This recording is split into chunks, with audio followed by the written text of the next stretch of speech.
They called me their sweet little girl in front of 72 service members, but when I spoke my call sign into that microphone, the briefing room went dead silent. 4 years I'd waited, playing the obedient daughter while they built their empire of lies on the backs of veterans' donations. My parents thought they'd come to Fort Bryer to teach me about discipline and family values.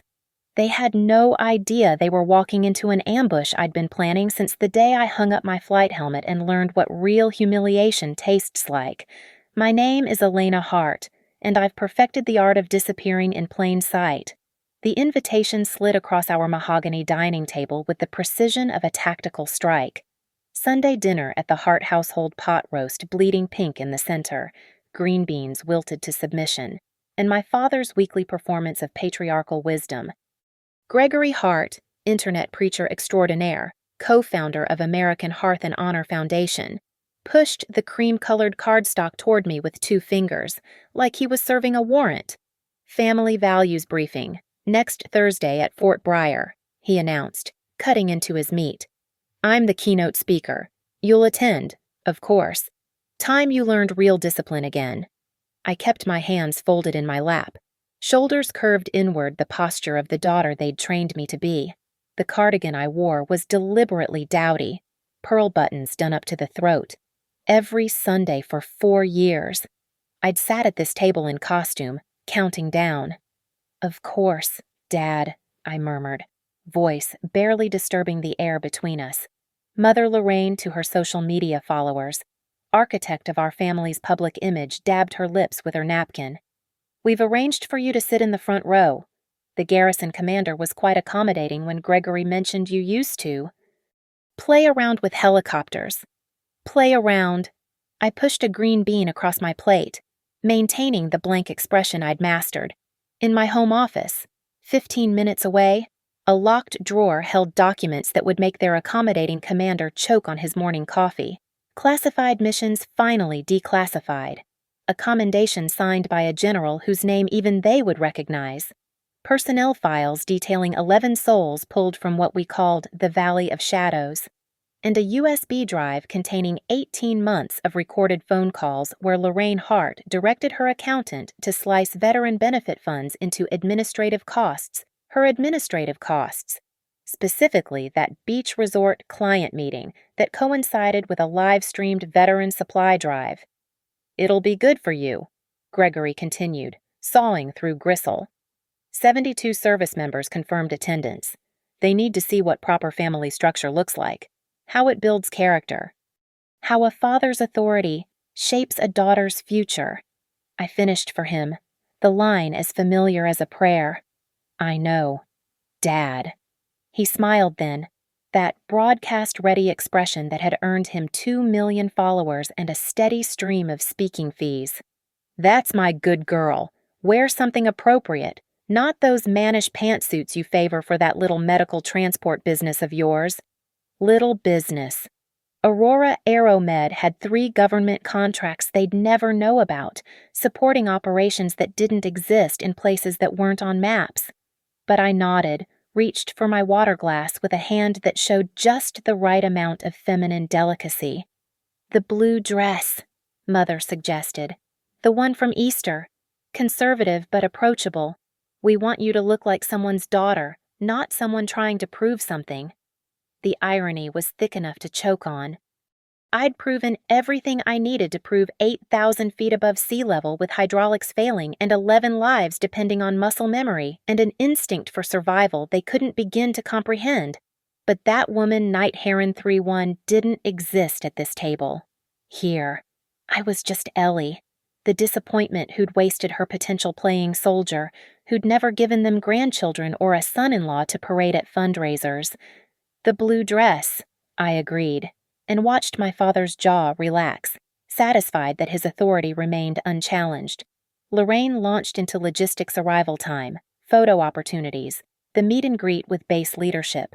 Gregory pontificated about the degradation of military families, how feminism had corrupted the warrior spirit, how his foundation was restoring honor to American homes.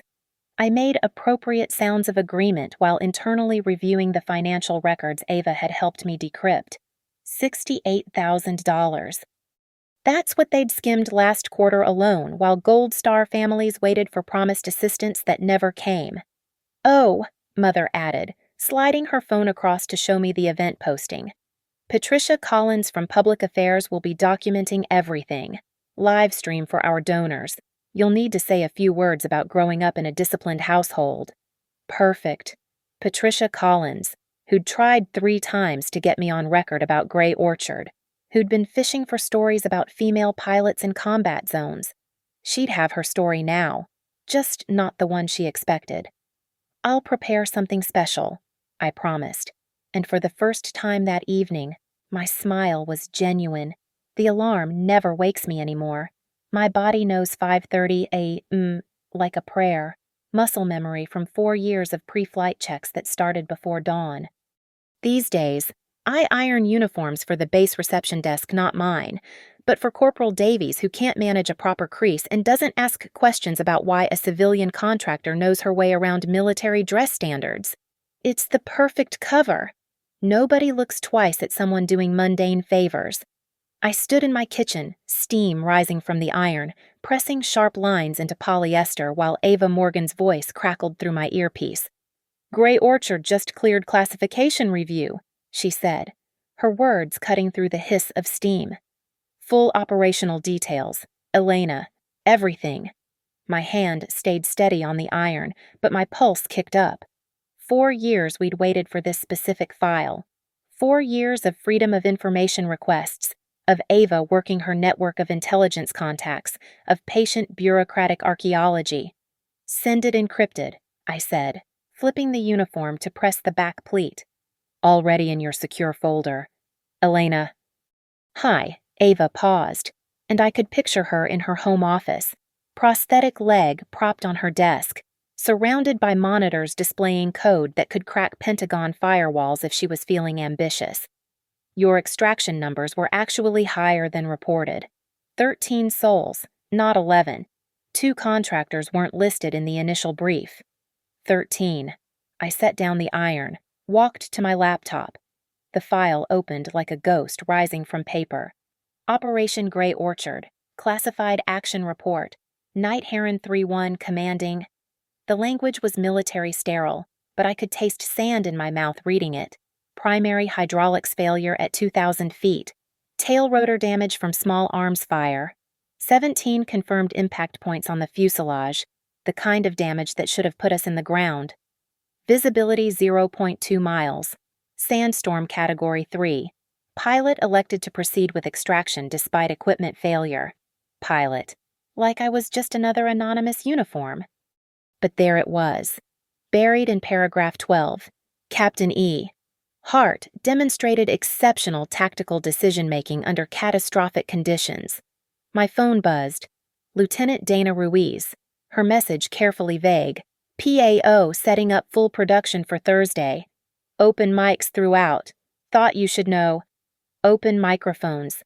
Patricia Collins would capture every word, every pause, every moment of what my parents thought would be their triumph. I smiled, returning to the ironing. The routine helped me think. Iron, steam, fold. The same mechanical precision I'd used to compartmentalize my life. Elena Hart, CEO of a medical transport company, lived in a modest apartment and drove a 3-year-old Honda. Night Heron 3-1 existed only in classified files and the memories of people who'd stopped breathing until I pulled them back into the light. Another message from Ruiz. Your parents requested the main briefing room, the one with stadium seating. Stadium seating. 72 witnesses arranged in ascending rows. Perfect sightlines for public humiliation. They'd choreographed this like one of Gregory's viral sermons the prodigal daughter brought low. The father's wisdom vindicated, the natural order restored. I finished the last uniform, hung it in a garment bag. Davies would pick it up at 0700, grateful and incurious. Just another favor from the nice civilian lady who helped out around base. Ava called back as I was reviewing the quarterly audit of American Hearth and Honor. You sure about this? She asked. Once you show those financial records, there's no going back. They'll know you've been watching them. They've been using veteran families as props while living on their donations, I said, scrolling through receipts. $20,000 speaking fees billed as community outreach. Marina Del Rey spa treatments coded as stakeholder meetings. I'm not questioning the why. Elena, I'm asking if you're ready for the after.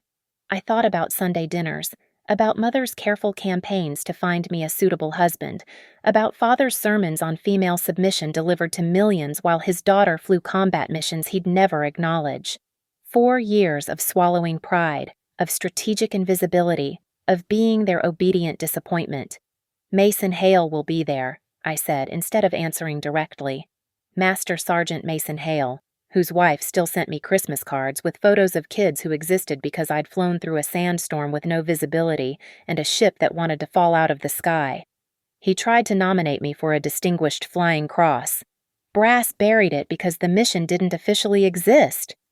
But it exists now, Ava said softly. Thursday. It becomes real. I closed the laptop, walked to my window. Fort Bryer spread out in the distance. Morning PT runs beginning as the sun painted the barracks gold. Somewhere in those buildings, my parents' stage was being set, chairs arranged, microphones tested, cameras positioned to capture their lesson in family discipline. They call me sweetheart when they introduce me, I said. Their sweet little failure who played at being a soldier? Thursday, they finally meet who I really am. The wife of Staff Sergeant Morrison caught me at the Fort Bryer visitor checkpoint, her hand touching my elbow with practiced subtlety. I'd never learned her first name in 4 years of careful distance. She'd remained just Mrs. Morrison, who organized spouse coffee meetings I never attended.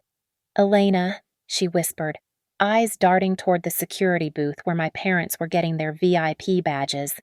They've been telling everyone. Your parents. At the spouse breakfast yesterday, her voice dropped lower. Said they're going to straighten out their daughter in front of the whole unit. Show us how proper discipline works. I kept my expression neutral, accepting my consultant badge from the young specialist who didn't recognize me. Medical Evacuation Consultant Aurora Aeromed, it read. The title deliberately civilian, deliberately forgettable. The specialist's fingers hesitated as he checked his list again. Ma'am, you're also listed under the speaker's family section. Yes, I said, clipping the badge to my blue dress, the Easter dress Mother had prescribed. Conservative navy with a Peter Pan collar that made me look like a schoolteacher from 1950. I'm Gregory Hart's daughter. He looked confused by the dual entry but waved me through. Behind me, I heard my father's booming voice explaining to someone how military families had lost their way, how his foundation was restoring traditional values to a warrior culture grown soft. The hallway to the briefing room was lined with photographs, black and white portraits of Fort Bryer's history. Air assault operations, medical evacuations, soldiers frozen in moments of service. My eyes found one near the end, a line of helicopters against a desert sky. No names. Just a date that made my hands remember the stick shake of damaged rotors. My heels clicked against polished floors, each step measured. Gone was the curved posture of Sunday dinners, my shoulders pulled back, spine straight, the muscle memory of standing at attention overriding 4 years of calculated slouching. The transformation happened without thought. Elena Hart, disappointment daughter, dissolving into someone who'd earned a different kind of recognition. Chaplain Reed stood outside the briefing room, keys jangling as he unlocked the main doors. He did a double-take seeing me. Ms. Hart, I didn't expect your parents said you were civilian now. I am, I replied, but something in my bearing made him step aside like I still wore oak leaves on my shoulders. The room was perfectly arranged. 72 seats in ascending rows. Just as Ruiz had warned. A projection screen dominated the front wall. The podium bristled with microphones, and I spotted 3 cameras, 1 for the official record, 2 for the live stream. Patricia Collins was already there, adjusting angles, testing audio levels. Elena, she practically vibrated with excitement. Your parents mentioned you'd be speaking about family structure and military discipline. This is perfect timing with the new diversity initiatives. It will be memorable, I agreed, walking the room's perimeter, noting exits, angles, acoustics. The air conditioning hummed its white noise, a sound that would amplify silence when needed. My phone vibrated. Theo Briggs. Heard your parents are here. Also heard you're here. Interesting. Chief Warrant Officer 3. Theo Briggs, who'd been my commander when metal met sand and physics became negotiable, who'd signed off on missions that pushed aircraft past their breaking points because the alternative was leaving people behind. He'd never asked why I disappeared into civilian aviation. Good commanders recognize strategic retreats. Another message from Ruiz. I may have accidentally ensured the declassified Gray Orchard file is queued up in the AV system. Oops. My parents entered with an entourage-based public affairs, 2 junior officers assigned as escorts, and Lorraine's personal photographer because official documentation was never enough for their brand. Gregory wore his signature navy suit with an American flag pin that cost more than most sergeants made in a month. Lorraine had chosen camera-ready coral, her jewelry precisely calculated to catch the light. Ellie. My mother's voice carried across the empty room. Don't lurk in corners. Come meet Colonel Patterson. I walked over, each step deliberate, and shook hands with the garrison deputy commander who'd clearly been conscripted into this performance. Your parents tell me you did some flying, Patterson said, the dismissive tone suggesting he'd gotten the full briefing on their disappointing daughter who'd abandoned military service for commercial work. Some, I agreed, and didn't mention that I'd flown more combat hours than half his aviation brigade. Gregory checked his watch, a Rolex he'd bought with foundation funds marked as operational expenses. People will start arriving in 30 minutes. Ellie, you'll sit here. He pointed to the front row, center seat, directly in front of the podium where everyone could see me. When I call you up for the family discipline demonstration, just be yourself. Show them what happens when structure breaks down. I'll show them exactly that, I promised, and my father mistook the steel in my voice for submission. The trap was set. They'd built the stage, arranged the audience, opened the microphones. All that remained was for them to step into the spotlight they'd created and speak the words that would detonate 4 years of patient preparation. Lorraine fussed with my collar, adjusting it higher. Remember, sweetheart, this is about helping other families. Your struggles can be their lessons. My struggles. I smiled, bright and empty as a weapons-grade flashbang waiting for its pin to be pulled.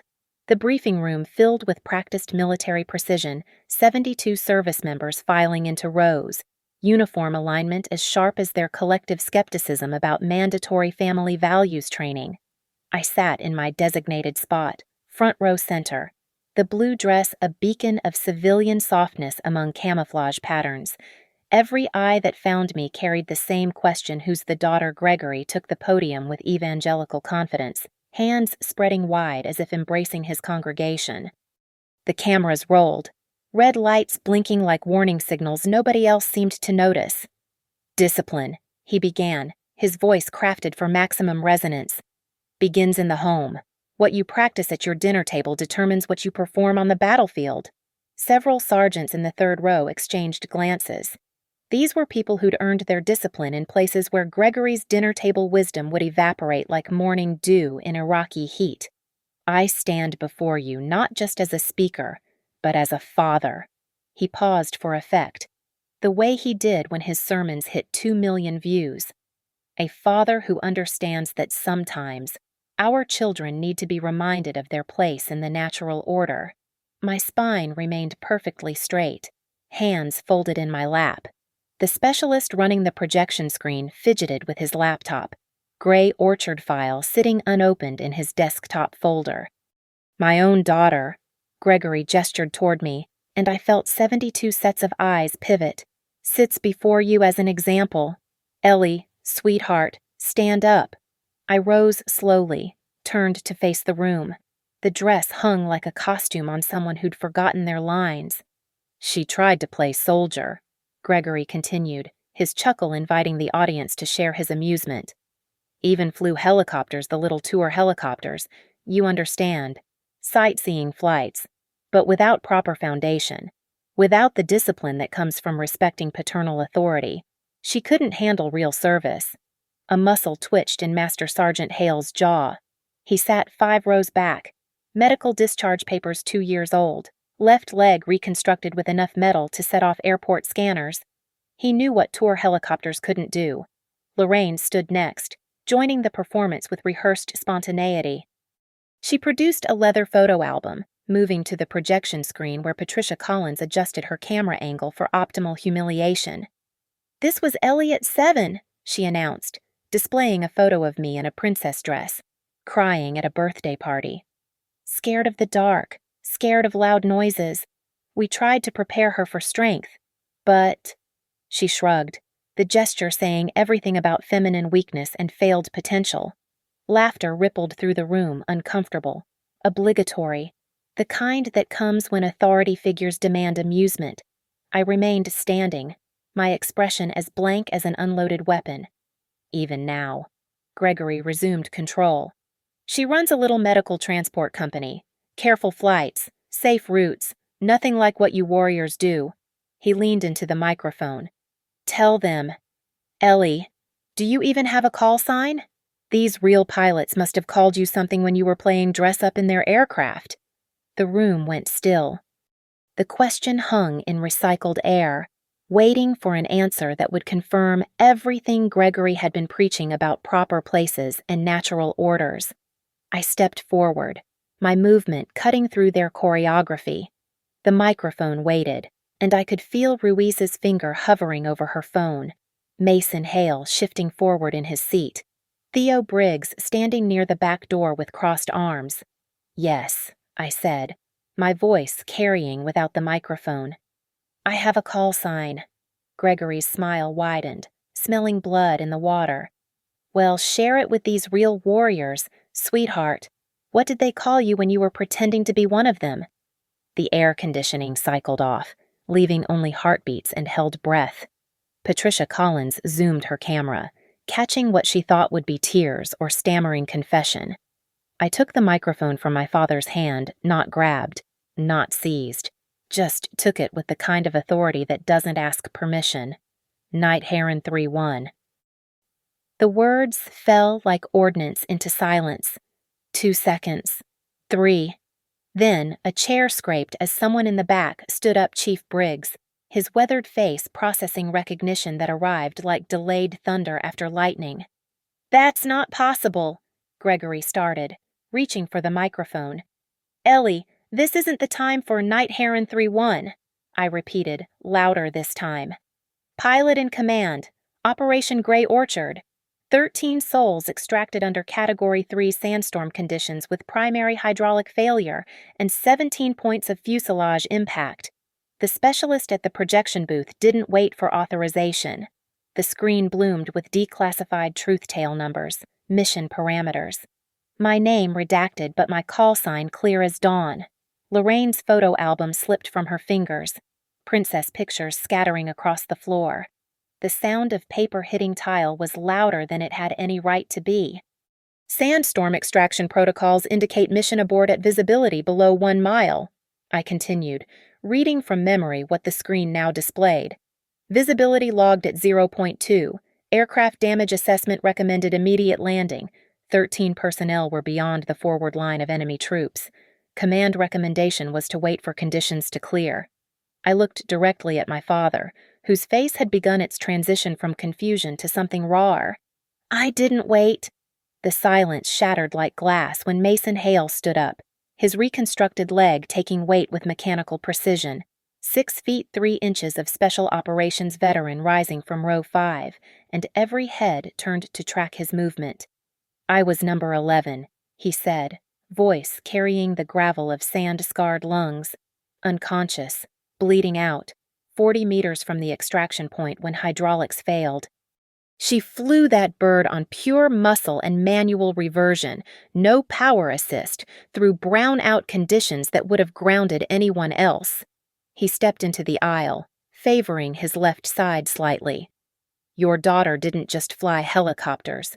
Mr. Hart. She flew through hell and brought 13 of us home." The projection screen cycled through images my aircraft after landing, looking like Swiss cheese, metal twisted where physics had bent but not broken. The specialist running the display had abandoned all pretense of waiting for permission, pulling up commendation letters, unit photos, anything marked Gray Orchard. Lieutenant Dana Ruiz stood next, her phone already recording. "I'm filing this for official record. Knight Heron 3-1's actions are required reading at aviation school now. They teach her sandstorm approach in the advanced tactical course." My father's mouth opened and closed, hunting for words that would restore his narrative. Lorraine had backed against the wall, her coral suit suddenly too bright under fluorescent judgment. "The call sign!" Someone called out from row 7, a warrant officer I didn't recognize. "Knight Heron. Flies in darkness. Strikes in silence." We heard stories but thought they were legend. Someone who could navigate by instrument alone when dust made visual impossible. I set the microphone down, pulled a folded paper from my pocket. Blue ink on white, handwriting that trembled with morphine and gratitude. "This is from Specialist David Kim, one of the 13, I said, not needing the microphone now that the room had gone cemetery quiet. He wrote it after his second surgery. "If I get to see my daughter grow up, it's because Knight Heron refused to let the storm win." Patricia Collins had abandoned her prepared interview questions, her camera capturing something raw that no amount of editing could soften.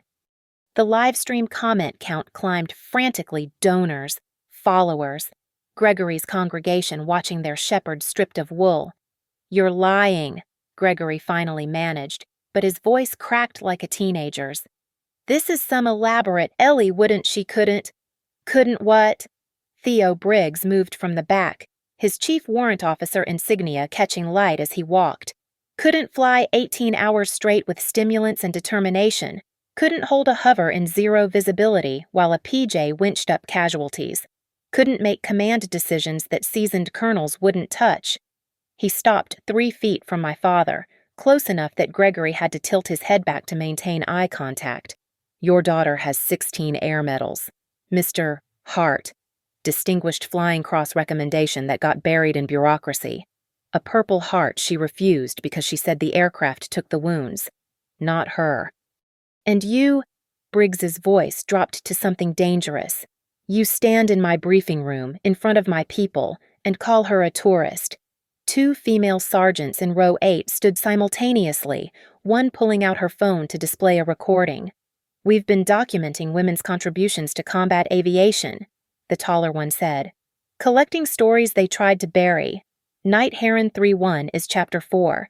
We have interviews with 6 of the 13 she saved." She hit play, and a voice filled the room, young, male, trying not to cry. "I dream about it sometimes, the sound of rotors through the sand." She told us over comms that she was taking us home, and somehow, we believed her. My mother found her voice, high and sharp. "Stop it. Stop all of this. Ellie, tell them this is some mistake." "The only mistake," I said, turning to face her fully, "was spending 4 years pretending to be the daughter you wanted instead of the pilot those 13 needed."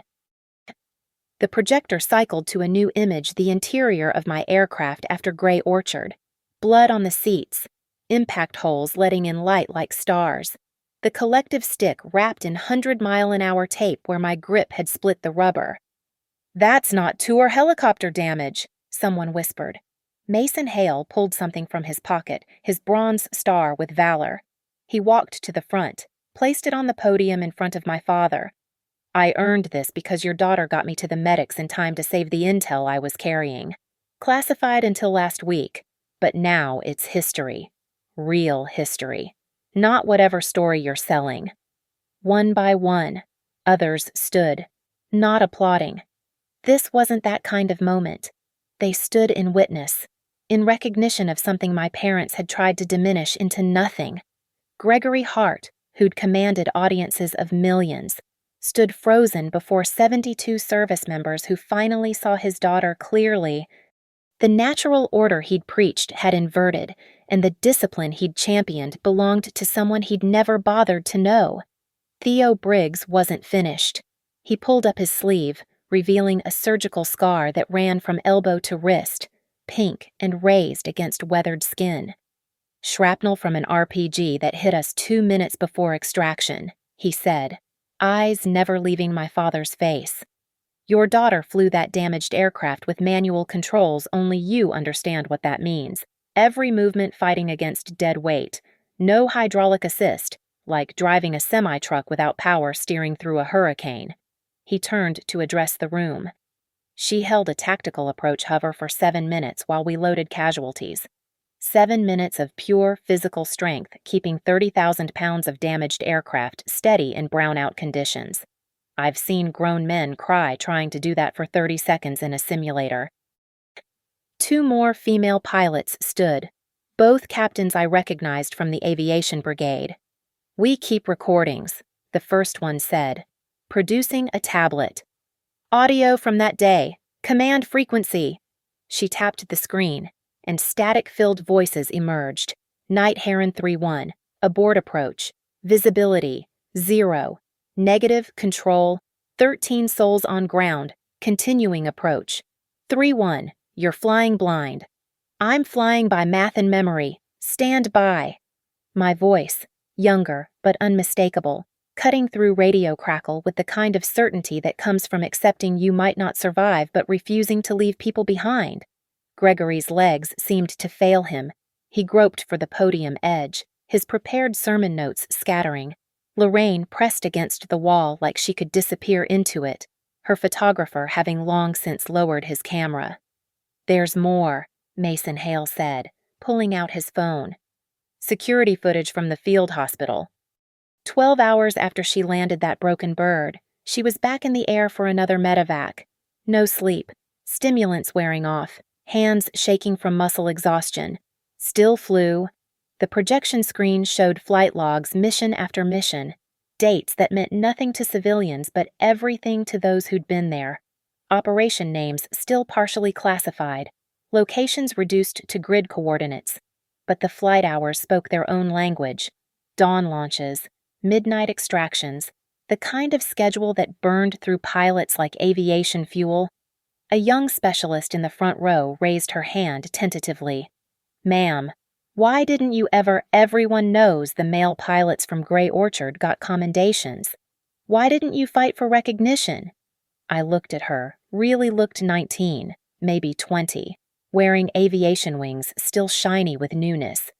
"Because I didn't fly for medals," I said. "I flew so 13 families wouldn't get notification officers at their doors." Patricia Collins had given up any pretense of following her prepared questions. Her camera captured everything raw and unedited, my parents shrinking while their daughter's truth expanded to fill the room. "The IFR approach," another pilot called out. "Standing now. We studied it in advanced flight school, but they never told us who flew it.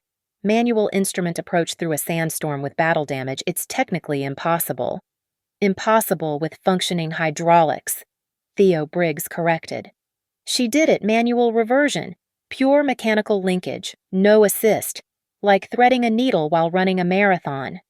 The room had become a cascade of testimony, each voice adding weight to a truth 4 years buried. "I was in the talk that day," a major from the back announced. "Tactical Operations Center. We watched the tracker beacon. She flew below radar threshold, terrain following in 0 vis. Command was screaming to abort. She turned off her radio for the final approach so they couldn't order her to abandon the extraction." My mother finally found her voice, thin and desperate. "This is all Gregory. Tell them this is some misunderstanding." But Gregory Hart, who'd built an empire on authority and masculine certainty, stood mute before evidence that his dismissed daughter had exercised more leadership in one sandstorm than he'd managed in a lifetime of sermons.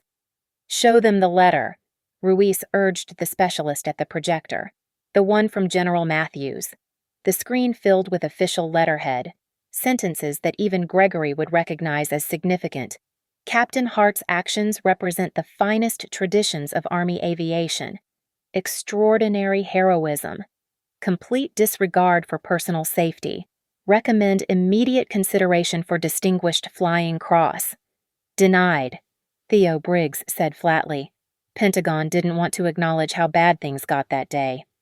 Easier to classify the whole thing than admit we nearly lost 13 operators because of an intelligence failure. He looked directly at my parents. Your daughter saved careers along with lives that day. Kept her mouth shut when lesser pilots would have sold their story to highest bidder. And you, his voice carried 4 decades of military disappointment. You called her a failure who played with helicopters. The truth kept coming, witness after witness, creating a portrait my parents had never bothered to see. The daughter they'd dressed in blue cotton and displayed for humiliation had flown through hell in Nomex and Kevlar, had held lives in hands they'd called too weak for real service. Patricia Collins turned her camera toward my parents, capturing Gregory's fish mouth gasping and Lorraine's mascara tracking dark lines down coral-dusted cheeks. The live stream viewer count had exploded 20,000, watching Gregory Hart's family values sermon become something else entirely. I reached into my bag, pulled out the manila folder I'd carried for 2 weeks waiting for this moment. The weight of evidence, heavier than any flight helmet I'd ever worn. Since we're discussing discipline and values, I said, my voice cutting through the testimonies, let's examine the real lessons my parents teach. The first document slid across the podium a bank statement. American Hearth and Honor Foundation's account. Highlighted transfers mapped like a mission brief. October 15th, $20,000 transferred from the Veteran Relief Fund to Lorraine Hart's personal account. Purpose listed as administrative overhead. Same day, coincidentally, she posted Instagram photos from the Monterey Bay Resort and Spa. Strategic planning retreat, she called it. My mother's face drained of color, coral blush standing out like wounds against white skin. November 3rd, I continued, pulling the next statement. $58,000 raised during the Veterans Day livestream. Every dollar goes to wounded warriors. You promised. Dad. I looked up at him. $42,000 went to executive compensation. Your compensation? Gregory lunged for the papers, but Theo Briggs stepped between us, a human wall of military bearing. Let her finish, he said quietly, dangerously. I pressed play on my phone, and Lorraine's voice filled the briefing room through the PA system Patricia Collins had so helpfully connected for maximum coverage. Split the invoices, smaller amounts, nothing over $10,000 to trigger audits. Call the beach house a counseling center. The boat, a therapy vessel.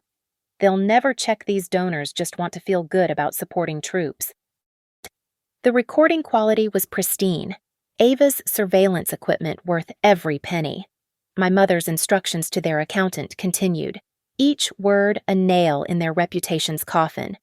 The Gulfstream charter to Hawaii listed as medical transport for wounded warriors, the shopping uniforms for homeless veterans.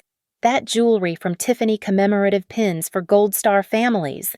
I spread more documents across the podium like dealing cards in a game they'd already lost. Mrs. Rodriguez, Gold Star widow, applied 6 times for the emergency assistance you advertise. Denied while you spent her would-be aid on what you called Foundation Visibility Enhancement, also known as your Tesla Model S. The room had gone beyond silent. It hummed with the specific frequency of controlled rage that military personnel perfect when regulations prevent immediate violence. Specialist Thompson's kids needed school supplies. You had him speak at your fundraiser. Remember, cried on stage about choosing between groceries and backpacks. That same week, I held up a receipt. $16,000 for a first-class family vacation to Vail, billed as a donor cultivation expedition. Patricia Collins hadn't stopped filming, her camera capturing every flinch, every attempt by my parents to shrink into themselves. The live stream comments scrolled too fast to read, but I caught fragments. Thieves. Criminals. Using dead soldiers for profit. The best part, I said, my voice dropping to conversational, almost intimate, is that you documented everything. Social media posts about your generous hearts, photo ops with veterans you never helped, careful records of every dollar diverted because you thought no one was watching. I pulled out the final document, a USB drive, held it up so the camera could catch it clearly. 18 months of recorded calls. Every conversation about hiding funds, manufacturing overhead, creating phantom programs, your voice, Mom, explaining how to emotionally manipulate donors by emphasizing warrior sacrifice while maintaining lifestyle positioning. Gregory finally found his voice, but it came out strangled. You spied on us. I investigated you, I corrected, the same way I'd investigate any threat to military families. You want to talk about discipline. Let's talk about the discipline of watching you steal from wounded warriors for 4 years while I gathered evidence.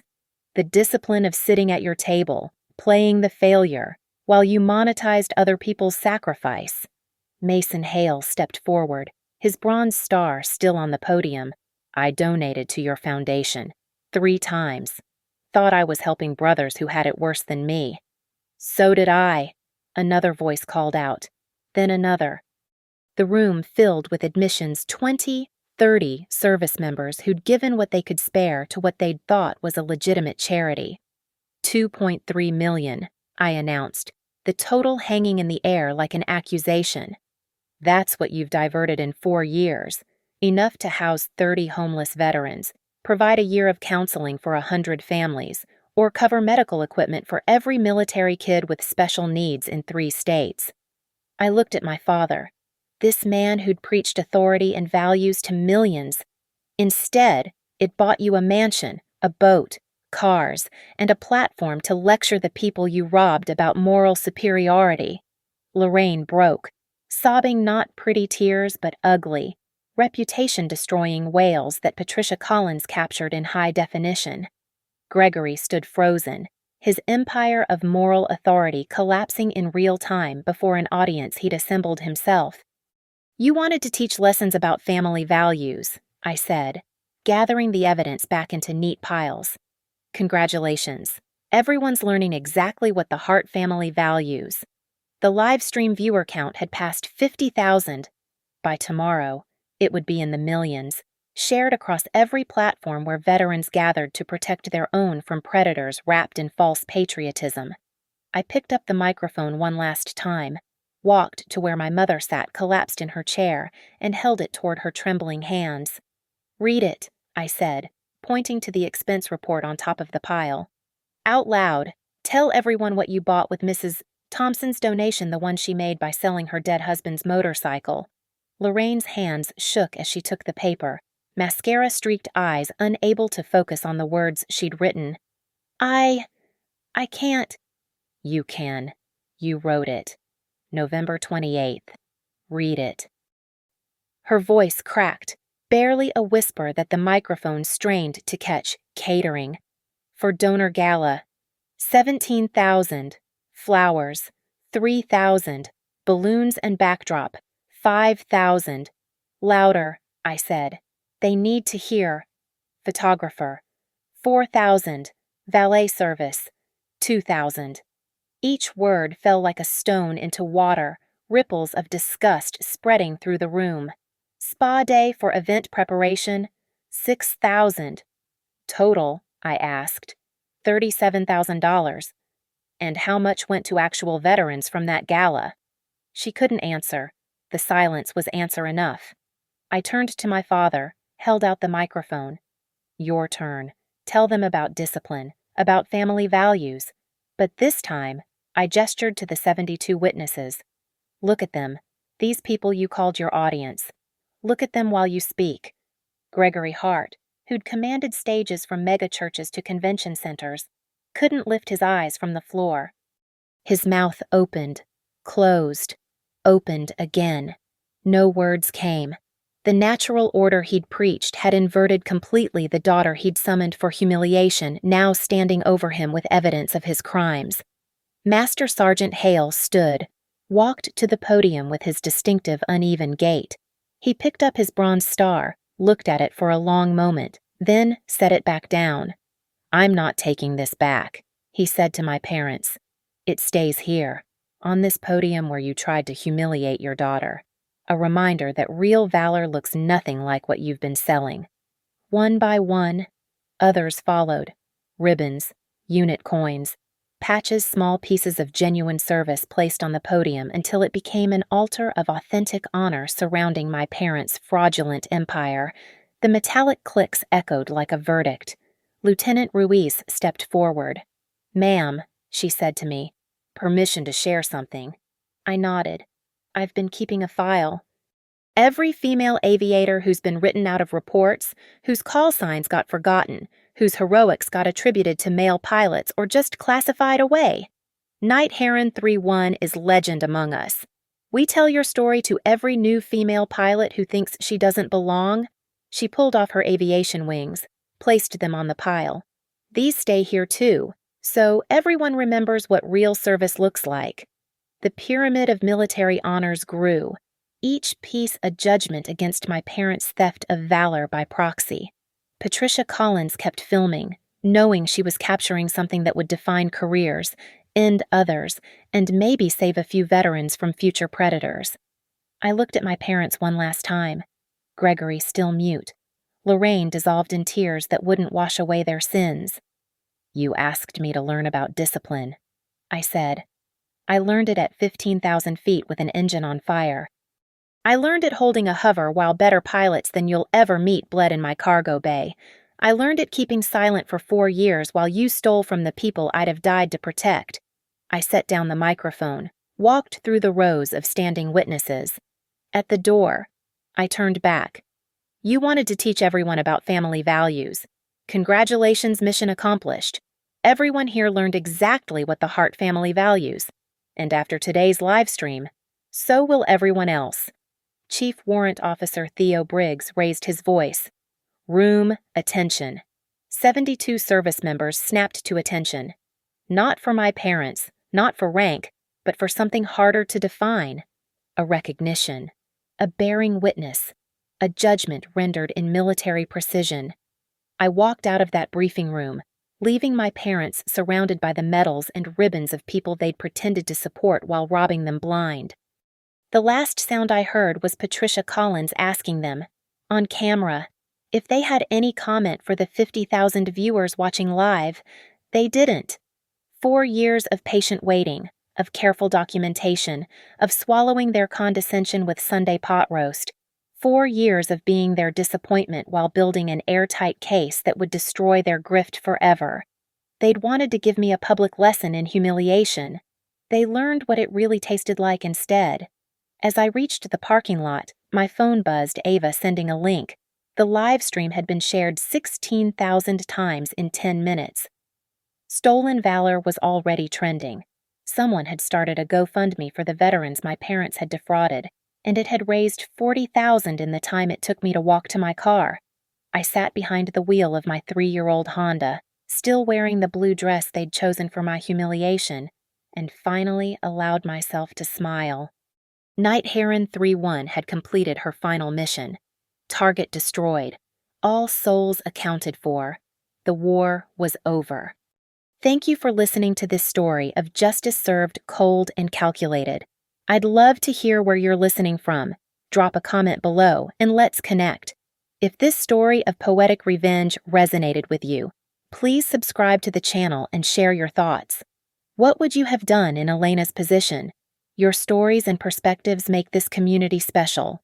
Until next time, remember, sometimes the best revenge isn't just living well, it's exposing the truth with receipts.